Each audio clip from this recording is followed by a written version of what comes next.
Hello everyone, আসসালামু আলাইকুম। আপনি কি কোনো ওয়েবসাইট তৈরি করার কথা ভাবছেন? সেটা যে পারপাসেই হোক, বিজনেস পারপাস, পোর্টফোলিও পারপাস, তারপর হচ্ছে ই কমার্স, যে কোনো পারপাসে যদি ওয়েবসাইট তৈরি করার চিন্তা করে থাকেন, তাহলে কিন্তু যখন আপনি ওয়েবসাইট তৈরি করতে যাবেন তখন কিন্তু প্রথম চিন্তাটা মাথায় আসবে যে ওয়েবসাইট বানানোর পরে আমার ওয়েবসাইট হ্যাকারসদের হাত থেকে আমার ওয়েবসাইটের সিকিউরিটিটা কি। সো আজকের ভিডিওর মেইন ফোকাস হচ্ছে ওয়ার্ডপ্রেস ওয়েবসাইট সিকিউরিটি। তো আসলে অনেকগুলো প্ল্যাটফর্মের মাধ্যমে কিন্তু ওয়েবসাইট সেট আপ করা যায়। তার মধ্যে হচ্ছে ওয়ার্ডপ্রেস হচ্ছে একটা বেস্ট পপুলারিটি একটা প্ল্যাটফর্ম। আপনি যদি ওয়ার্ডপ্রেস ওয়েবসাইট তৈরি করার পরিকল্পনা করে থাকেন, তাহলে ওয়ার্ডপ্রেস ওয়েবসাইটটি তৈরি করার পরে আপনি কি কি স্টেপ ফলো করে আপনার সাইটটি সিকিউর করবেন, সেই বিষয়গুলোই আজকে তুলে ধরার চেষ্টা করব। আমরা জানি ওয়ার্ডপ্রেস হচ্ছে একটা open source content management system, আর এটার জনপ্রিয়তা এত বেশি, আর এই জন্য ওয়ার্ডপ্রেস দিয়ে ওয়েবসাইট তৈরি করার পপুলারিটি অনেক বেশি। তো অবশ্যই আমাকে জানতে হবে যে একটা সাইট যখন আমরা তৈরি করব তখন তার সিকিউরিটিটা কি। কারণ হচ্ছে ওয়েবসাইট তৈরি করার পর যদি ওয়েবসাইটটা আমি হারিয়ে ফেলি, আমার প্রিয় ওয়েবসাইটটা যদি হ্যাক হয়ে যায়, তাহলে তো অনেক একটা বড় একটা প্রবলেম, তাই না? তো ওয়েবসাইট তৈরি করার আগে আমাকে সিকিউরিটির কথা চিন্তা করতে হবে। তো আমি এখানে বেশ কিছু বিষয় তুলে ধরার চেষ্টা করেছি যে আপনি আপনার সাইটকে কিভাবে সিকিউর করতে পারবেন। আর আপনার ওয়েবসাইটে যদি ওয়ার্ডপ্রেস দিয়ে তৈরি হয়, সেক্ষেত্রে কিন্তু একটা প্লাগইনসের মাধ্যমে আপনি ওয়েবসাইট সিকিউর করতে পারতেছেন। তারপরেও ম্যানুয়ালি কিছু সেটিংস থেকেই যায়, যেগুলো হচ্ছে করলে আপনার ওয়েবসাইট অনেক বেশি সিকিউর হবে। আর এছাড়া প্লাগইনস ইউজ করলে দেখা যাচ্ছে যে ওয়েবসাইটটি অনেক ভারী হয়ে যায়। সো বেটার হয় যখন আমি ওয়ার্ডপ্রেস সেটআপ দিব, তখন এটার যে সিকিউরিটি ব্যাপারটা থাকে সেটা কিন্তু আমাকে মাথায় রেখে সেটআপ দিতে হবে। সো আমরা এবার স্টার্ট করি যে কি কি স্টেপ আমাকে ফলো করতে হবে। প্রথম স্টেপ হচ্ছে, আমি যদি এখানে দেখি কিভাবে আপনি হচ্ছে প্রথম স্টেপ, এখানে আমি কিছু বিষয় উল্লেখ করেছি। সিকিউর ওয়েব হোস্টিং, তার মানেটা কি হচ্ছে, আমি যখন ওয়েবসাইট রান করাতে যাব, অবশ্যই আপনাকে একটা ওয়েবসাইট রান করানোর জন্য একটা ডোমেইন এবং হোস্টিং পারচেস করতে হবে। তো আপনার ডোমেইন হোস্টিং যেখান থেকে পারচেস করবেন সেটাই যদি সিকিউর না হয়, আপনি পরে যেসব সিকিউরিটি মেনটেন করবেন, সেটিং যতই করেন না কেন, আপনার ওয়েবসাইটটা কিন্তু সিকিউর থাকবে না। সো প্রথম স্টেপ হচ্ছে আপনাকে হচ্ছে একদম সিকিউরলি, যেসব company secure web hosting service দেয় সেখান থেকে আপনাকে সার্ভিসটা নিতে হবে। তো আমার মতে যারা ওয়ার্ল্ড ওয়াইড যেসব কোম্পানিগুলো সার্ভিস দেয় সেখান থেকে পারচেজ করাটা বেটার, কারণ তাদের হচ্ছে সার্ভিসটা অনেক ভালো। তারা হচ্ছে 24 আওয়ার আপনাকে যে কোনো প্রবলেমের ক্ষেত্রে আপনাকে লাইভ সাপোর্ট দিবে, বলা যায় একদম লাইভ চ্যাটিং এর মাধ্যমে আপনার প্রবলেমটা ইনস্ট্যান্ট সলভ করে দিবে। সো ওয়ার্ল্ড ওয়াইড কোম্পানি থেকেই নেওয়া বেটার। তো হচ্ছে প্রথম স্টেপ কিন্তু এটাই যে একটা সিকিউর জায়গা থেকে আমাকে ওয়েব হোস্টিং পারচেস করতে হবে। তারপর দ্বিতীয় স্টেপ হচ্ছে ইনস্টল ওয়ার্ডপ্রেস উইথ সিকিউরিটি, অর্থাৎ আমি যখন হোস্টিংটা পারচেস করলাম, তারপর আমি যদি মনে করি যে আমার সাইটটি আমি হচ্ছে ওয়ার্ডপ্রেসে তৈরি করবো, সেক্ষেত্রে কিন্তু আমাকে ওয়ার্ডপ্রেসটা আমার হচ্ছে সার্ভারে সেট আপ দিতে হবে। তো সেট আপ তো সবাই দেয়, কিন্তু সেট আপ দেওয়ার সময় কিছু ব্যাপার থেকে যায়, যেই সেটিংগুলো আমাকে সিকিউরিটির পারপাসে চিন্তা করে আমাকে সেট আপ দিতে হবে। তো সেটা এখানে আমি উল্লেখ করেছি যে ইনস্টল করবো যখন আমরা ওয়ার্ডপ্রেস হোস্টিং সার্ভারে, তখন সেই সিকিউরিটিগুলো কি কি।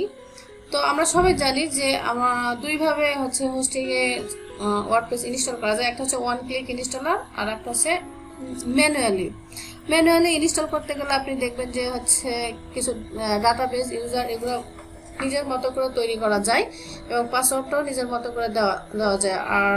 আর যদি মনে করি, ম্যাক্সিমাম ক্ষেত্রে কিন্তু ওয়ান ক্লিক ইনস্টলারের মাধ্যমে সবাই ওয়ার্ডপ্রেস সেটআপ দিয়ে থাকে, সেটা তো কোনো প্রবলেম নাই। তবে একটা বিষয় আমাকে মাথায় রাখতে হবে, অ্যাডমিন এবং ইউজার নেম যেটা থাকে সেটা অবশ্যই আমাকে স্ট্রং ইউজ করতে হবে।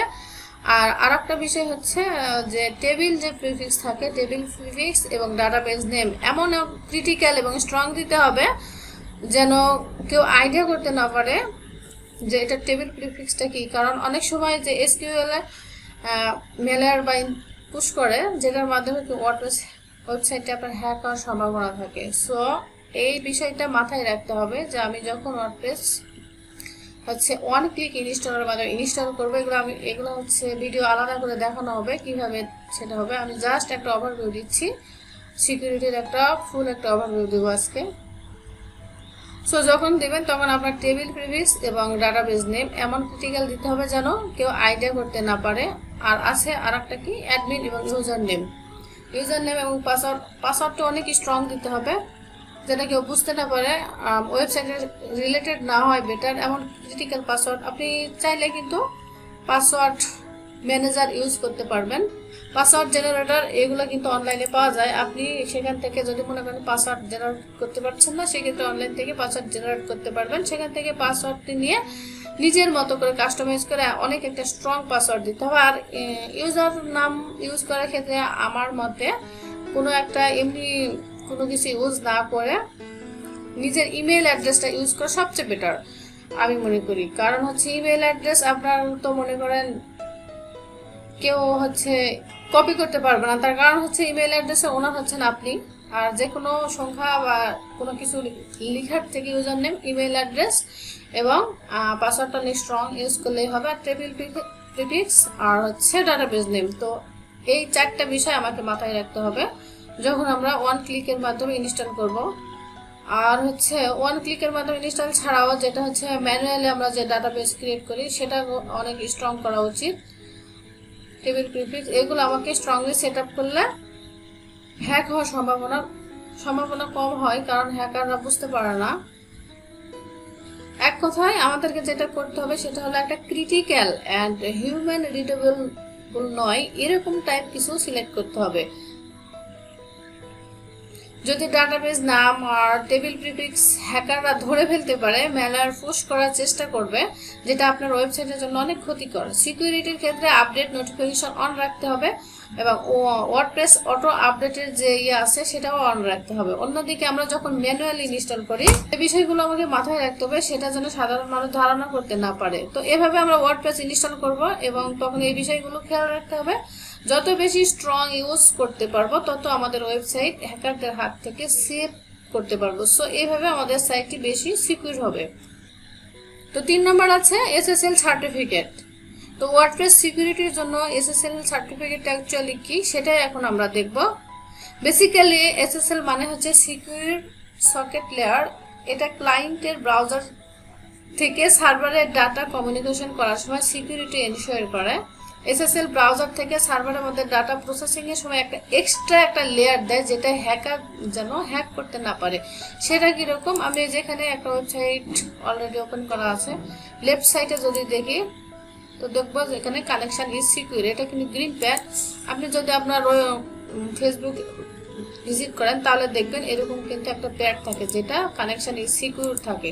তার মানে এই সাইটের ওনার যে সে এখানে এসএসএল সার্টিফিকেটটা অন করে রেখেছে। সো এই জন্য এরকম দেখাচ্ছে। মূলত ই কমার্স যে সাইটগুলো থাকে, ইউজার রেজিস্ট্রেশন করতে হয়, এরকম টাইপের সাইটে এসএসএল খুবই গুরুত্বপূর্ণ একটা লেয়ার। এরপরেও আপনি যদি আপনার ওয়েবসাইটকে যদি মনে করেন যে গুগলে র্যাঙ্ক করাতে চাচ্ছেন, সেক্ষেত্রেও কিন্তু এসএসএল সার্টিফিকেট থাকা দরকার। সো আমাদের ওয়েবসাইটকে আমরা সিকিউর করার জন্য আমাদের ওয়েবসাইট অবশ্যই আমরা এসএসএল সার্টিফিকেট অ্যাক্টিভ রাখবো। তো এসএসএল সার্টিফিকেট পারচেজ করার পর সেটা হোস্টিং এ প্রথমে সেটআপ দিতে হবে। তারপর ড্যাশবোর্ড থেকে, ওয়েবসাইটের ড্যাশবোর্ড থেকে একটা সিম্পল একটা প্লাগইনস আছে সেটা দিয়ে সেটআপ করতে হবে। তো এটা ছিল 3 নম্বর। এরপরে আমরা দেখবো 4 নম্বরে কি আছে। 4 নম্বরে আছে WordPress security settings. Security settings এর ক্ষেত্রে আমার কিন্তু ওয়ার্ডপ্রেস ইনস্টল দেওয়া শেষ এবং সার্টিফিকেট এসএসএল সার্টিফিকেটও কমপ্লিট হয়ে গেল। এরপর আমরা কি আসবো ড্যাশবোর্ডে। ড্যাশবোর্ডে কিন্তু অনেক কিছু ব্যাপার থেকে যায় সিকিউরিটির জন্য। তো ড্যাশবোর্ড থেকে আপনি যদি ওয়েবসাইট সিকিউর করতে চান সেক্ষেত্রে প্রথমে আপনাকে আপনার ড্যাশবোর্ডে লগ ইন করে জেনারেল অপশনে যেতে হবে। সেখানে একটা অ্যাডমিন ইমেইল দেখতে পাবেন, যেখানে অ্যাডমিন ইমেইলে একটা প্রপার একটা ইমেইল দিতে হবে। বাই ডিফল্ট একটা অন্য বাই ডিফল্ট ভাবে যে ইমেল নেয় সেটা না রেখে আপনার প্রপার একটা ইমেল সেখানে ইউজ করবেন, যেখানে সব ধরনের নোটিফিকেশন আপনি পাবেন। ওয়ার্ডপ্রেসের আপডেট, প্লাগইন আপডেট, যে কোনো টাইপের নোটিফিকেশন আপনার ইমেইলে কিন্তু চলে যাবে।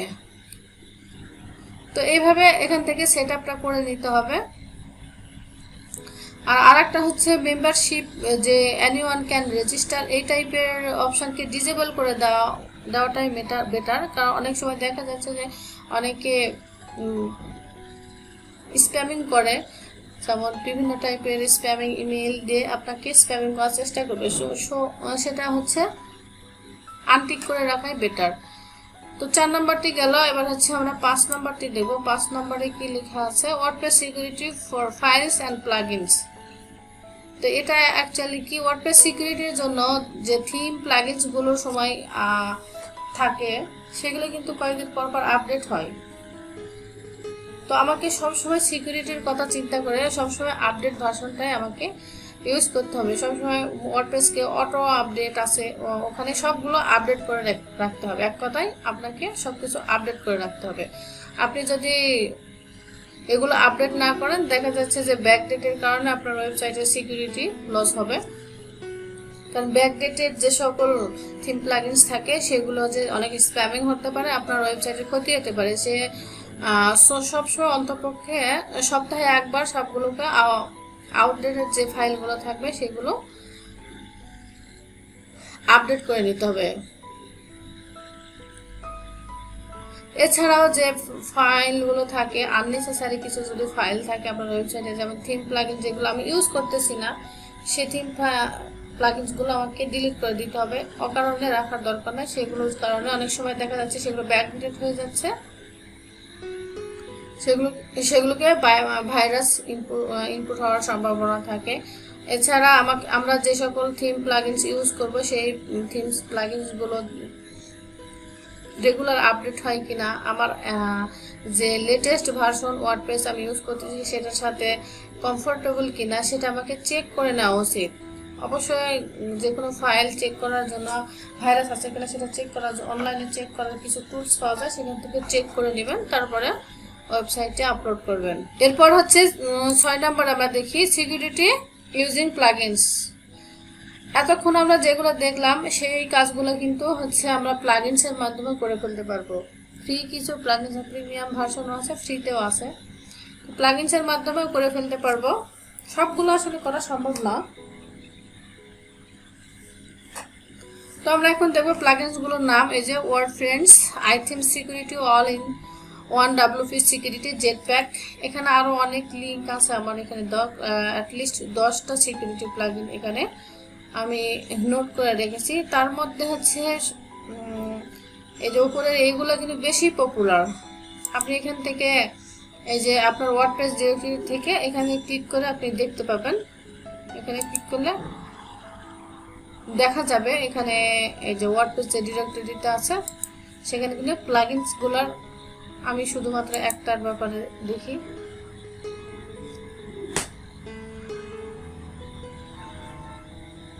দেখেন এই প্লাগইনসটি 4 million plus active and installation, এবং এটার অনেক ভালো রিভিউ,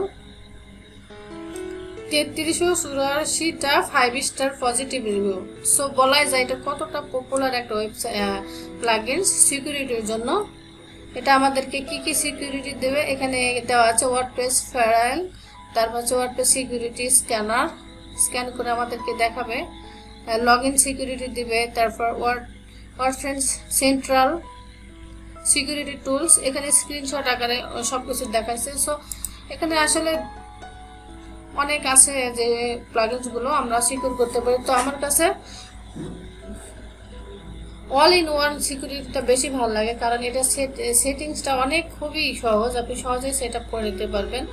আইথিমস আর ওয়ার্ডপ্রেস এগুলো অনেক বেশি পপুলার, বাট আইথিমস সিকিউরিটি প্লাগইনসটা এখন প্রিমিয়াম হয়ে গেছে। আগে ফ্রিতে যে ফাংশনালিটিগুলো ওরা দিত, এখন দেখা যাচ্ছে যে ফ্রিতে সেগুলো আর কিন্তু অ্যাভেলেবল নাই। পারচেস করতে হবে। সেই ক্ষেত্রে এখন আমার কাছে এখন আর এটা ওইরকম ভালো লাগে না। আমার কাছে মনে হয় যে অল ইন ওয়ান সিকিউরিটি, এটা দিয়ে আমার ওয়েবসাইটকে আমি সিকিউর করে ফেলতে পারবো। তো এই ছিল প্লাগইনসের ব্যাপার স্যাপার। প্লাগইনসের মাধ্যমে আমরা কি করবো, এগুলোর জন্য তো আসলে ভিডিও দরকার। আমি তো ওভারভিউ দিচ্ছি, সো ভিডিও দেখাচ্ছি না। তো 6 নম্বরে গেল। এরপর হলে 7 নম্বরে কি আছে, ডাটা ব্যাকআপ এবং রিস্টোরেশন। তো এটার আসলে বিকল্প হয় না, আমার ওয়েবসাইটকে আমি ব্যাকআপ রাখবো সব সময়, এটা তো বিকল্প হয় না। ওয়েবসাইটকে সবসময় ব্যাকআপ রাখা উচিত। কি কি কারণে ব্যাকআপ রাখতে হয়, সেটা হচ্ছে একটা হলো হিউম্যান ফ্যাক্টর। আপনি ভুলবশত cPanel থেকে ইন্টারটেন্ট ফাইল ডিলিট করে দিতে পারি, যার কারণে ওয়েবসাইট নষ্ট হয়ে যেতে পারে। আবার কম্পিউটারে ক্র্যাশ হয়ে গেল, মনে করেন কোনো কারণে আপনার কম্পিউটারটি ক্র্যাশ খাইলো, সেক্ষেত্রে সবকিছু হারিয়ে যাওয়ার সম্ভাবনা থাকে। সো কম্পিউটার যে কোনো সময় ক্র্যাশ হয়ে যেতে পারে, এই কথা মাথায় রেখেও আমাকে কোনো গুগল ড্রাইভ কিংবা সেভ কোনো প্লেসে ওয়েবসাইটকে সিকিউর করে রাখা উচিত। এরপর হচ্ছে ভাইরাস। যে কোনো কারণে মনে করেন ওয়েবসাইটে ভাইরাস অ্যাটাক করলো, আপনার ওয়েবসাইটটি নষ্ট হয়ে গেল, তো সেক্ষেত্রে আমরা যদি ব্যাকআপ নিয়ে রাখি তাহলে পরে কিন্তু সেটা রিস্টোর করতে পারবো সাইটে। আর একটা কারণ হচ্ছে থিম প্লাগইনস। অনেক সময় ভুল আপডেটের কারণে কিন্তু ওয়েবসাইট ডাউন হয়ে যায়। তো এই কথা চিন্তা করেও কিন্তু আমাদের সপ্তাহে একবার হলো ওয়েবসাইটের ব্যাকআপ রাখা উচিত। তো ব্যাকআপ রাখাটা আসলে খুবই ইজি। একটা প্লাগইনসের মাধ্যমে আমরা অনেক সহজেই আমরা ব্যাকআপ নিতে পারবো। তার মধ্যে এখানে কয়েকটা প্লাগইন আমি উল্লেখ করেছি। আপড্রাফট প্লাস, এটা এখন খুব চলতেছে। তারপর হচ্ছে Duplicator, all in one, WP migration. তো এই যে কোনো একটা ব্যাকআপ নিতে পারবেন। এই যে উপরে যেটা প্রথমটা আছে, এটা দিয়ে ব্যাকআপ নিয়ে আপনি অটো ব্যাকআপ চলে আসবে আপনার ড্রাইভে। অনেকগুলো আসলে ফাংশনালিটি আছে, তো কোনো এক ভিডিওতে ইনশাল্লাহ দেখাবো। তো এটা গেল ব্যাকআপ। এরপরে আসতেছে কি 8 নম্বরে ক্যাপচা। কন্ট্যাক্ট ফর্মে ক্যাপচা ইউজ করতে পারেন। যারা স্প্যামিং করে, কন্ট্যাক্ট ফর্মে যদি আপনি ক্যাপচা ইউজ করেন, সেক্ষেত্রে স্প্যামার থেকে আপনার ওয়েবসাইটটি রক্ষা পাবে। কাস্টম ইউআরএল, আমার কাছে যতগুলো সিকিউরিটি আছে, কাস্টম লগ ইন ইউআরএল, এটা মানে কি বলবো, এটা আমার কাছে সবচেয়ে বেশি ইম্পর্টেন্ট মনে হয়। তার কারণ হচ্ছে কি, ওয়ার্ডপ্রেস তো ওপেন সোর্স, তাই না? সবাই কিন্তু এটার যে ইউআরএল, সেটা কিন্তু সবাই জানে যে এটার ইউআরএলটা কি। মানে এটা লগ ইন করতে গেলে আপনাকে কোন ইউআরএল দিয়ে লগ ইন করতে হয় সেটা সবাই জানে। সেটা কিরকম আমি এখন এখানে দেখব। যে ফর এক্সাম্পল এখানে দিয়ে রাখছি আমি, যে এখানে ওয়েবসাইট, তারপর /wp admin দিয়ে এখানে যদি ইন্টার করে, তাহলে কিন্তু ইউজার অ্যান্ড পাসওয়ার্ড। তো কোনোভাবে হ্যাকার যদি আপনার ইউজার নেম জেনে যায়, সেখান থেকে পাসওয়ার্ডেরও জানার চেষ্টা করে। বিভিন্নভাবে পাসওয়ার্ড সে যদি কালেক্ট করে, তাহলে কিন্তু আপনার ওয়েবসাইট গেল গা। এটা হচ্ছে একটা লগ ইন ইউআরএল। আর একটা হচ্ছে কি /login.php। এই দুটা মানে ওয়ার্ডপ্রেসের লগ ইন, ড্যাশবোর্ডে লগ ইন করার জন্য এই যে লগইন, এটা কিন্তু কমন, এটা কিন্তু সবাই জানে যে এইভাবে লগ ইন করা যায়। তো আমি যদি এরকম করি, WP admin উঠায় দিয়ে এখানে আমি আমার মতো করে এমন একটা ক্রিটিক্যাল নাম দিলাম, হ্যাকাররা যেন কোনো আইডিয়াই করতে না পারে।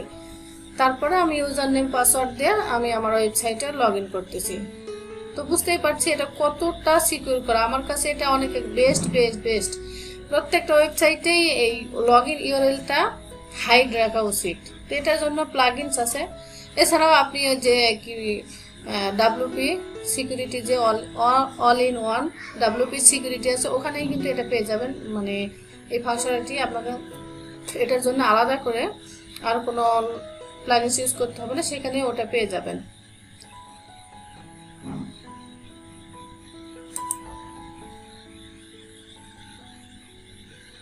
সো এই টিপসগুলো যদি আপনি কাজে লাগান, আমার মনে হয় না আপনার ওয়েবসাইট কোনোদিন হ্যাক হবে, ইনশাল্লাহ।